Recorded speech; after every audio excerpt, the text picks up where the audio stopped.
Hello folks, this is Ben from Xerion Software. In this video I wanted to demonstrate some updates we've been making to the iForm app for iOS and Android, mainly on our settings menu.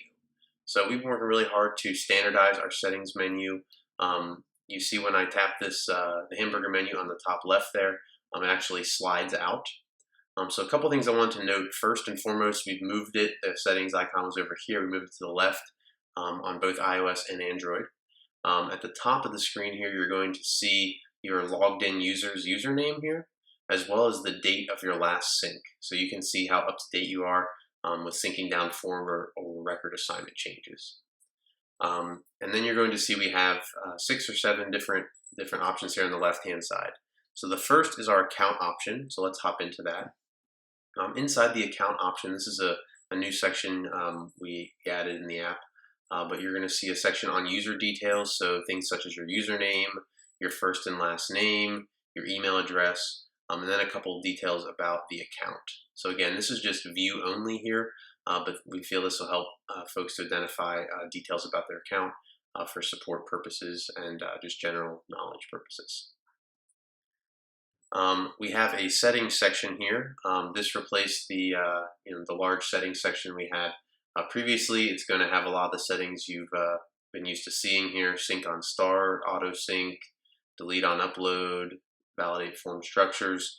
We're really just organizing this into more logical base groupings. Same thing here with appearance, where you can change the label, font, and size.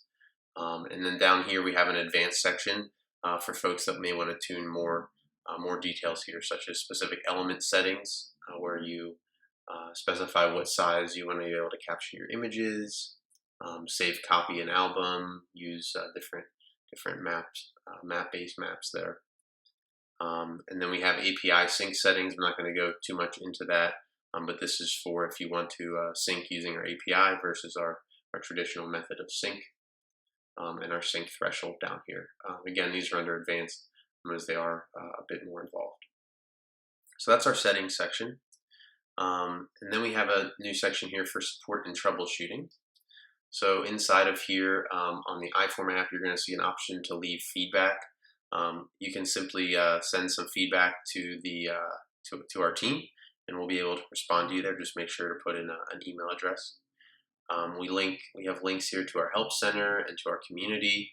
And then for folks who are having trouble with something on the app, you can use our emergency database upload feature. And then our Clean Local database is down here that folks have used to resolve common problems in the app. Again, just be careful when you're using Clean Local database, as it does wipe all data. So you want to make sure all records are uploaded from your device before performing that task. We have a hardware section. Since I'm showing Android, we support Bluetherm and Zebra on the Android.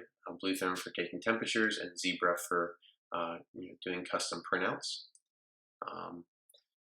We have an about section here where you can see things such as the version, the memory usage, and a new section we've added here for some legal details, where if you want to see some of our legal talk, that's all going to be outlined here as well. And then at the bottom, we have a logout option. Previously, before the logout option was up here right next to sync, which was probably not the best spot for it because folks could accidentally log out when they're trying to sync. So we moved it inside the settings menu here, as well as we have our version number down here and our Xerion Software Inc. Branding down below. So that's the settings screen here. Again, you're going to see this on iOS and Android coming in the 9.0 release of iOS and Android. iOS does have a couple more settings specific for like Touch ID and Face ID and a few iOS specific things, but for the most part, they're 99% the same in how the settings menus behave to make a streamlined experience throughout the application. So thanks for watching. If you have any questions, please comment below or reach out to us.